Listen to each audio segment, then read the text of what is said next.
నాగోల్లోని Sainagar road number 6/2లో Shivapriya super speciality clinic వద్ద ECG foundation మరియు మెడి ఐ కేర్ హాస్పిటల్ సంయుక్తంగా నిర్వహించిన ఉచిత ఆరోగ్య పరీక్షా శిబిరం విజయవంతంగా ముగిసింది.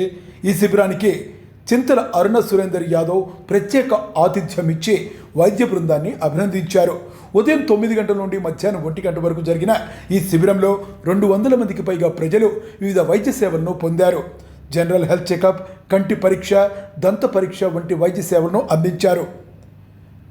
ఈ కార్యక్రమంలో డాక్టర్ వి మార్కండేయులు సీనియర్ పిల్లల వైద్య నిపుణులు, doctor N Venkateswarlu senior psychologist and associate professor, doctor Anvesh general physician, doctor Prasanna Kumar కంటి నిపుణులు, doctor Natesh dental surgeon, doctor Umamaheswari physiotherapist, doctor Eresh rehabilitation specialist, lion Kotla Rammohan community services chairperson తదితరులు పాల్గొన్నారు. ఇక ప్రత్యేక అతిథులుగా కాలనీ ప్రముఖులు పాల్గొన్నారు. మల్లారెడ్డి మరియు రవీందర్ కాలనీ ప్రతినిధులు ఈ కార్యక్రమంలో పాల్గొన్నారు.